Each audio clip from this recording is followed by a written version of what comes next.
Next question. Given the recent details of the Trump tax reform bill, what would your counter proposal be for tax reforms?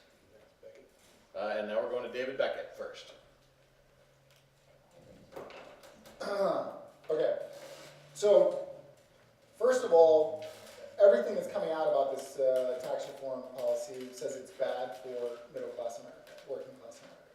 It's specifically going to be bad, we know this now, for students with student loans, because we can no longer write off student loan debt, or interest, apparently. So, what I would say about this tax reform is we don't need it right now. We've got bigger issues to handle. We need to fix healthcare. We need to fix the Russia issue. We need to work on our country actually coming together, not being divided, because we have racial issues going on throughout our country that we're ignoring because we're worried about putting a Band-Aid of tax reform out there. We have much bigger issues to worry about as a country than tax reform, and this tax reform in itself is not designed to make our country any more financially stable. In fact, it has a $1.3 trillion deficit included in it after the financials came out. So this is not a necessary thing to be talking about right now. We have far bigger things to worry about as a country than dealing with tax reform.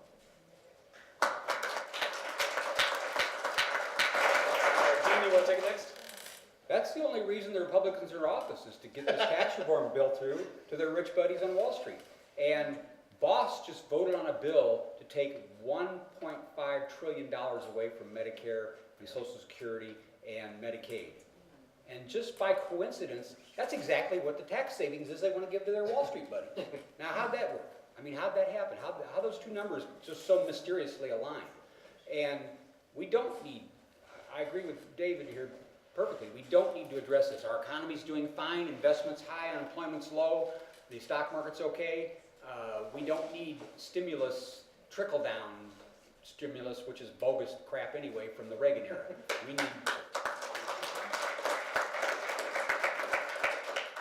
We need, and I'm a proponent, now flat tax has bad names, but the Mongol hordes charge a 10% flat tax, period. And you can travel from one end of the Mongol Empire to the other end, covered in gold, and nobody'd rob you, and they had peace, and they had prosperity, and their means of getting it were a little bit suspect, but 10% period. You didn't pay it, they killed you. As long as you're getting this country, yeah. That's right. And so if we just had a flat tax, where it was simple, okay, I'd call it move the decimal point. You made $100,000 last year, your taxes are $10,000. You made $20,000, your taxes are $2,000. You made $30,000, your taxes are $3,000. That's simple, you're done. Do it on the back of an envelope. H&R Block spent an incredible amount of money last year when they tried to simplify the tax code because they didn't want it done. But you should be able to the American tax code printed out will fill up 2 pickup trucks. How can any human know that? How can any person understand the tax code? But if you just move the decimal point, we'd be done. We'd probably collect more money and we'd go on about our business and not be going through all this contortions to try to get back this money to Wall Street people who don't need it anyway. All right.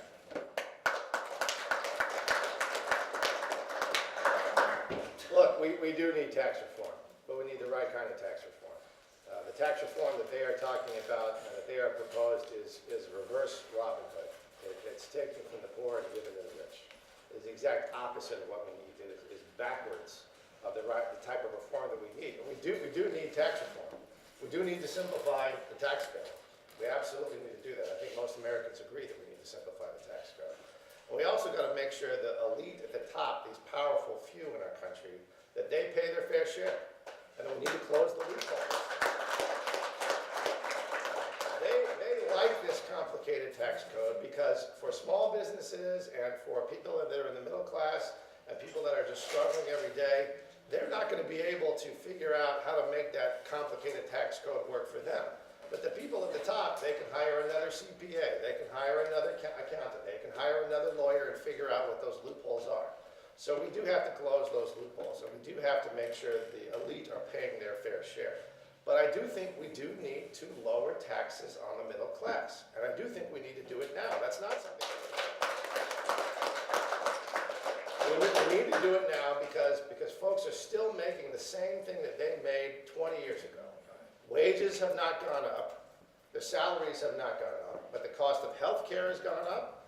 The cost of food has gone up. The cost of college has gone up. The cost of doing anything and living has gone up, but people's salaries haven't. And so I do think we need tax reform that does benefit the middle class because they're struggling. They're hurting, folks, and we're not listening to what it is that they're saying. And we do need some type of tax reform, but it's got to be focused on the middle class. It's got to be bottom up, not top down.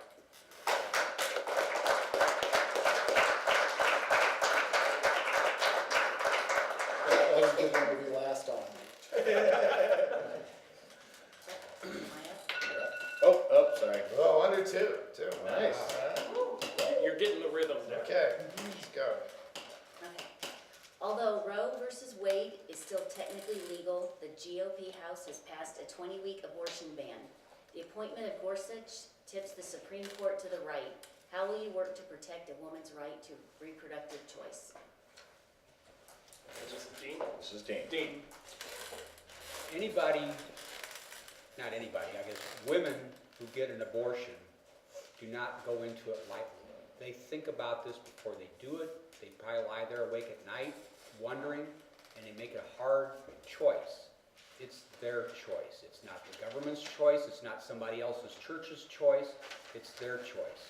It's their body, and it's not the government's body. They have to live with what choice they make, and it's a difficult choice. There's no question about it. And they should be given help, not hindrance, and they should not be threatened and be told all these strictures and how they're killing something and this and that and the other.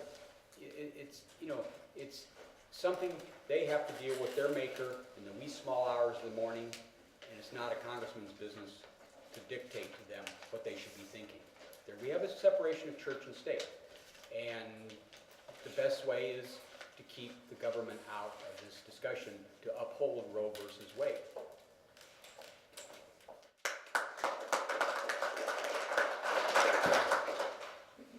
Come through to Kelly. Look, this is a deeply personal issue for many people, and I know women that are close to me that I love very much that have had to make a choice, make a decision, either side of that decision, and it's not something that can be talked about lightly or can be summed up by any language that a consultant wants you to say or use. But I will say this, that I do think that the healthcare decisions that a woman makes should be between her and her doctor. That's what I think most folks here in Southern that's what most folks in Southern Illinois believe. But you need to get to know your candidates, okay? And you need to know, that's why we're here. You need to know what it is people believe. And I will tell you, like most folks in Southern Illinois, I do think that there can be some limitations on late-term abortions, some restrictions. I think there needs to always be in any legislation that does that an exception for the life, health, or safety of the mother. I think that has to be fundamental in any type of legislation. But I just want you to know that that's how I feel, and I think that's how most folks in Southern Illinois feel, and I think that's the way most Americans feel. It's not easy to just lump us in one category or another. The consultant class is pretty good at just chopping us up into little groups and finding ways to do fundraising on those issues. But that's how I feel about it, and that's how I would act as your congressman.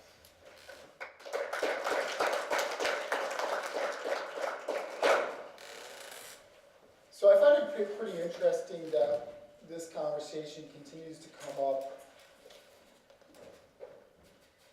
knowing that a woman's body is her body, and yet if we were ever to tell a man what to do with his body or his reproductive organs, that of course we would never let that happen. Right? There's not a congressman alive that that would allow you to make a rule or a legislation on his reproductive organs. So we shouldn't be having this conversation about a woman's reproductive rights either. Whether you agree with it, whether you don't, whatever your religious beliefs are or your spiritual beliefs are about this process, it's a woman's right. It's her body, and reproductive rights are hers. Now, the facts also show us that most abortions are being done for legitimate reasons concerning the health of the mother. So we have to start having this real conversation and it goes back to science, right? We have to start having this scientific discussion about why these are happening and the reasons behind them. And the reality is that people are not going off and just getting abortions to get abortions. This is not the norm. So we must do everything we possibly can to consistently and constantly protect a woman's right to choose and a woman's right to reproductive rights. You know, it's interesting when we look at the United Nations actually has a policy measure on what torture is. And making a woman carry out a pregnancy is actually considered torture by the United Nations. And yet, Americans continue to have this conversation about forcing a woman to carry on with her pregnancy.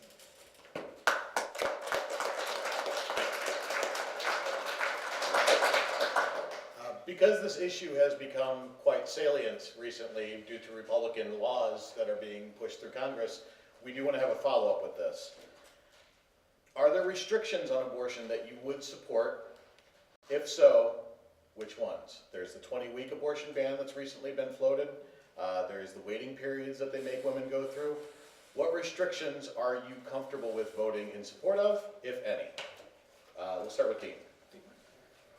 That's a really difficult question because after 21 weeks, that fetus is basically viable. So you really have to ask whether you are killing a human being. But then on the other hand, it's not my body. So I mean, that's a really, really hard question. And I really think it has to be up to the person and not the state. And I mean, and if that person is going to end up in Dante's third ring of hell for having an abortion, that's her business. And if there is no third ring in hell, it was still her business. And that's just how it is. I mean, and I don't find it palatable that you might be killing somebody who could be delivered the next day and be a human being and grow up and discover the polio vaccine, but it's not my body.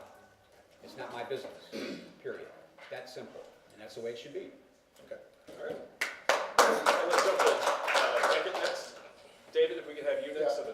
Thank you. So this is a great question because this is the question that the radicals always bring up. You know, sure, and the GOP radicals always bring this up, you know, where's your line?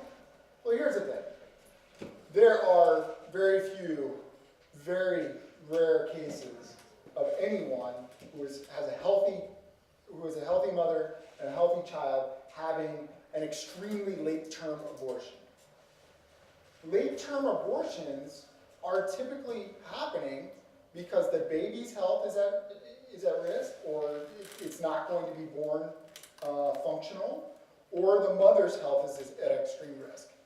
So the danger we have when we develop this type of legislation that has the but or the if thing is that if I were to vote on something like that, it should be very specific to protect a woman's life, if that is necessary in late term, to protect a child who would be born, let's say, a vegetable or non-functioning. So the problem with this language when we talk about exceptions to the rules is that, first of all, it's very rare that this is going to occur, and second of all, when it does, when is it necessary? And I'm not a doctor, I can't decide that, but I think it's a very slippery slope when we start talking about having rules that with all these major exceptions. So personally would be very hesitant to vote on anything with restrictions unless it was very detailed in those restrictions, and gave, you know, a mother a right to choose if her life was at risk.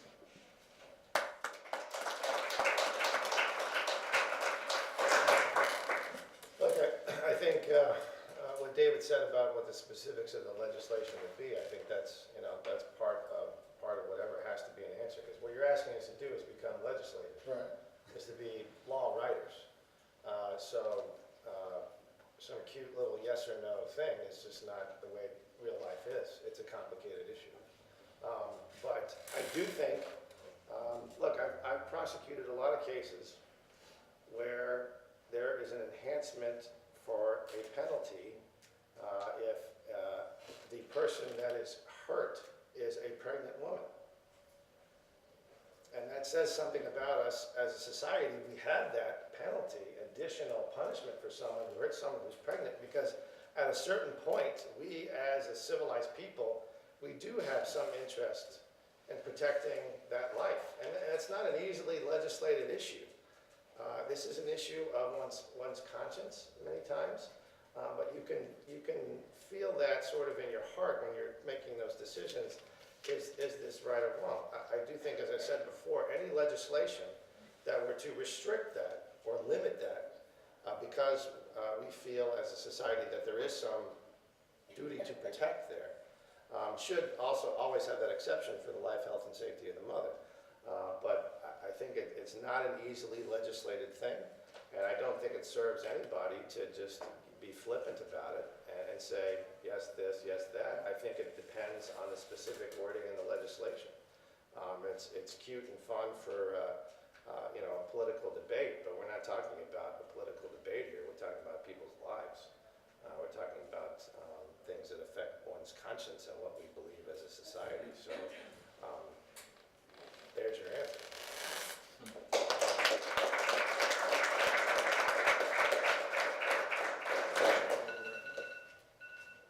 Good timing.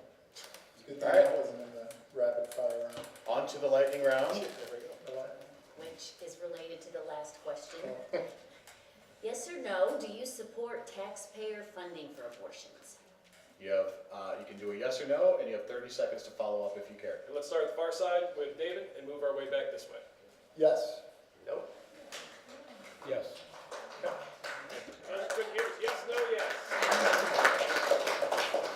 I'd also like to point out that Mr. Bequette was concerned that we were throwing too many softballs. I think that last round showed that we weren't.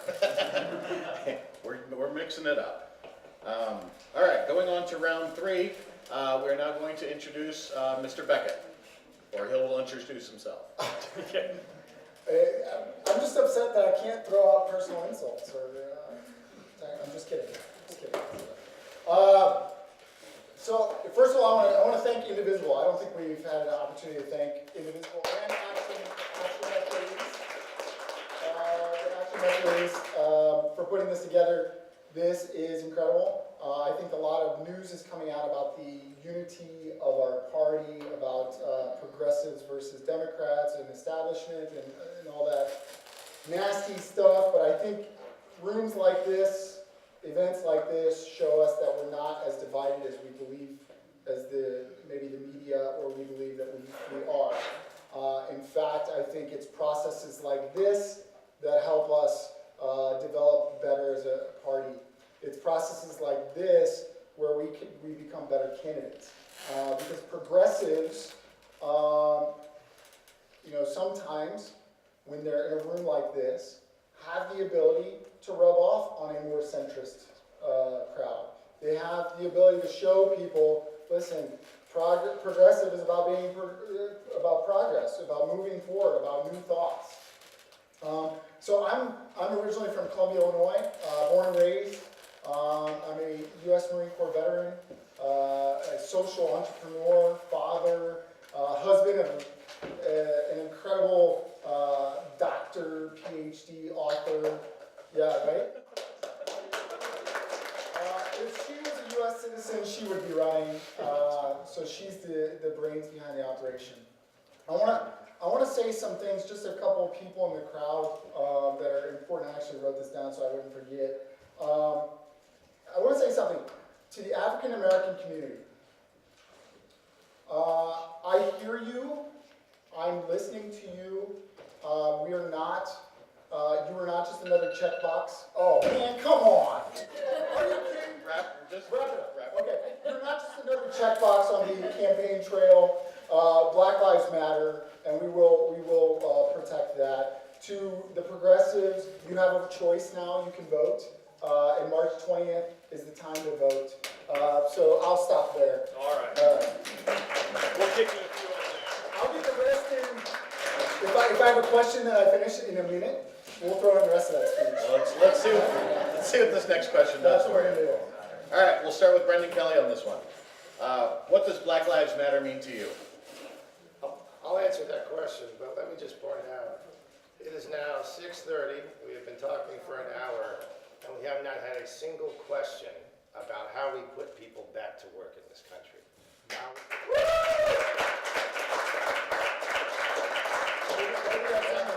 had a single question about how we're going to improve wages in this country, and how we're going to bring the folks that are living in the rural part of Illinois and the urban part of Illinois, how we're going to have a message that brings both of those people together.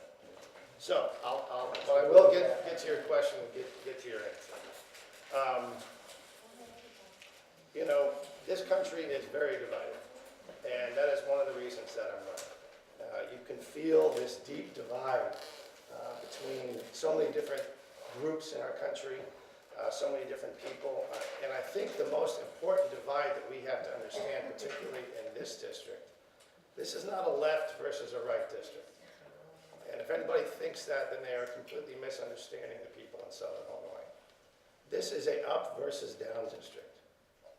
This is folks who are middle class, blue collar, the working poor, who have had enough of the elite few, the powerful few at the top of our country, making sure that the government does everything they can do to help them, but not help the rest of us. That's what this district is about.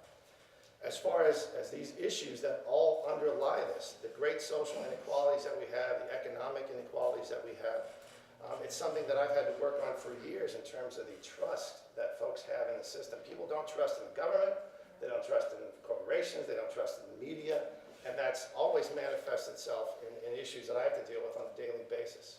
And you have to understand that you cannot have criminal justice without social justice, and you cannot have social justice without criminal justice.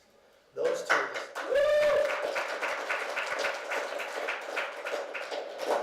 And it has been a struggle for me for 8 years. It has been a commitment, personal commitment to me, for me to reach out to folks, to build bridges, to try to mend fences. And the most important thing, the thing that keeps me up at night, is that we are not listening to each other. We are not assuming the best of each other. We assume the worst of each other.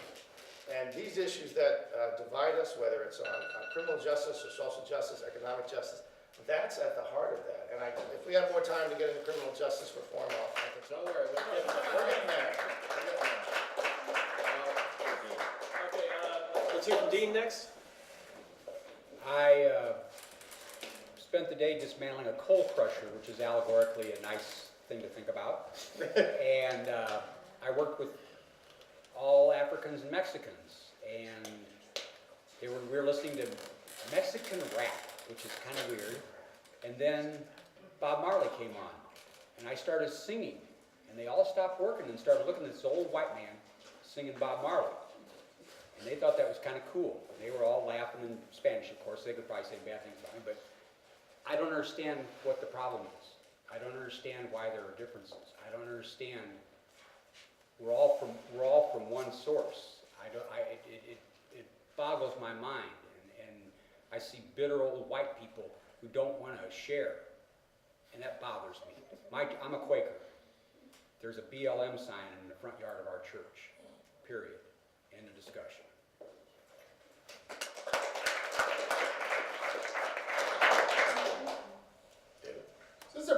This is a serious topic. I mean, this is a topic that we need to talk about. This is a topic that touches criminal justice, that touches jobs. We want to talk jobs. This is a jobs issue. Black lives matter, and they matter. And the reason why we're saying they matter more than ever is because we're having a continued fight that's never ended of civil rights and civil rights movement. And it's based in the fact that we have systemic bias and systemic racism throughout our country in many different areas. And we, as a country, continue to say that we fight for equality, and we do. We have a lot of wins in the equality battle. But the problem is we've never quite been equitable. We've never gotten to a point where the African American communities are equitable to the white communities. And that can be seen in our school funding and our schools. You know, you give the same amount of money to the same public schools on different sides of the fence, and one does great things with it, and one patches holes with it, because things just aren't equitable. And unless we start to figure out and go through and take into account all the areas where things are inequitable and start making them equitable, we will continue to be behind. If we continue to have a justice system that creates laws that lock up young African American males and has mandatory minimums that punish them for crimes, and then when they get out, they can't get jobs because they have a criminal record when they were supposed to be in a correctional facility, which is supposed to be corrective and not punitive, then we're never going to fix it.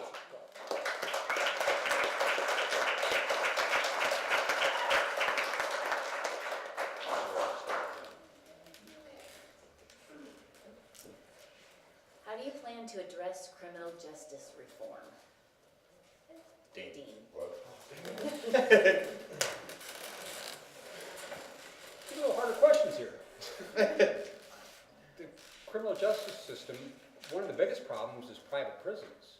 They're trying to commercialize criminal justice. They're trying to, and his very poignant comment about correctional systems and how a conviction haunts you and how you can't get a job afterwards and people shun you because you're a felon or something like that. Those are real problems. And first step, get rid of private prisons. That's a state function. Secondly, the criminal justice system in the state of Illinois, and Brendan can tell you about this, there's virtually nothing. Land to Lincoln is just threadbare. There are no services for help in litigation, any kind, with the exception of abuse, child abuse and spousal abuse. There are still some programs, but there's no way that a person with no means can address the legal system and have their voice heard. And that's an important rectification that needs to occur. There needs to be a way that John and Sally Doe can walk up and say, a guardian just stole all my parents' money. I really need to have them looked at and have something done. And that doesn't exist. If you walked into the county courthouse, unless you got a $200 lawyer, you're just out of luck, functionally. And Brendan sees this every day, and I'm sure this is a real cause that he can really elaborate much more deeply than I can, because he understands that money buys justice. And I'm certain that's not what he believes in, but he sees it every day. And he knows the bigger your lawyer, the better you do. And that's wrong. And if you're a person of color, well, you may not even speak the language. And all these proceedings are going on with umpteen different things in Latin, which baffles the hell out of me. And you won't have a clue as to what's transpiring. And all of a sudden, the judge drops that hammer, and you're just SOL. Literally. Let's come to David next. So first, I think we should keep Brendan Kelly at the state's attorney's office. I think that's one way. I'm sorry, I used 9 seconds. That's pretty good. That's what the Republicans said too.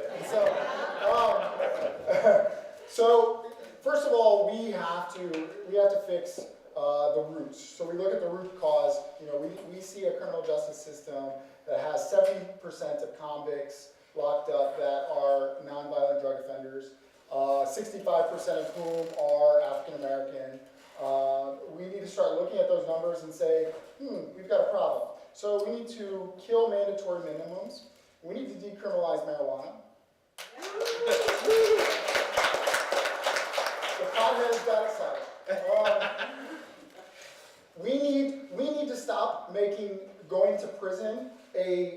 long sentence. We need to work on making sure that companies are readily hiring corrected prisoners and people that get out of prison so that they don't get in the vicious circle of getting back in it. We need better programs. First of all, you said a great point. Get rid of the. We need to work on lowering our prison population so we don't have to privatize the prison system. In general, we need to stop being such a punitive society. We have built, you know, it's so interesting when we talk about law enforcement relationships with the black community. Being pro-law enforcement and being pro-Black Lives Matter are not mutually exclusive. There are two things. But knowing the history behind the two is important. And part of criminal reform, justice reform, is bringing those communities together and realizing there's bias in the system, that we have a problem, that we need to stop doing the things we're doing that are targeting young African American males.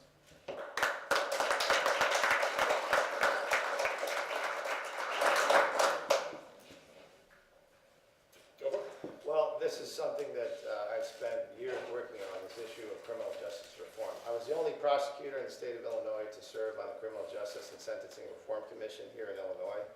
And there were some good things we did, some good bipartisan things that both law enforcement and reformers believed in strongly, we thought would make us safer and make us more just. There's a lot more work to be done. Let me just tell you some of the things we've done as I've been the state's attorney in terms of building that trust and trying to use the power that we had to reform the system and make it more just. We have every year on multiple occasions something called Clean Slate that attracts hundreds and hundreds of people from St. Clair County where if they have a low-level offense and they have some outstanding warrant and they've done some community service, we will get that warrant off them, and in many cases we dismiss the offense because we want them to be able to get a driver's license, go to work, and be productive citizens. And we've done that for literally thousands of people here in St. Clair County, more than any other county in this state. We started a program called the Offender Accountability Program, where instead of charging someone with a crime, we did what we thought was just. Justice is not always locking somebody up and throwing away the key. There are evil people in the world that we have to protect ourselves from and protect the public from. But many times justice is about making sure that someone's held accountable, they do the right thing, they pay back the person they may have hurt, they do some community service, or in many cases they get drug treatment or mental health treatment. And there are literally hundreds of young people in this community that we have been able to divert into that program so they do not have a felony on their record. So they are not branded with that scarlet F for the rest of their life. So they can move forward and be productive citizens, go to school, get a job. On the Criminal Justice Sentencing Reform Commission, one of the ideas that we all agreed on and we pushed for was additional credits for people that are in the Department of Corrections if they participate in recidivism, reducing evidence-based education that they have there.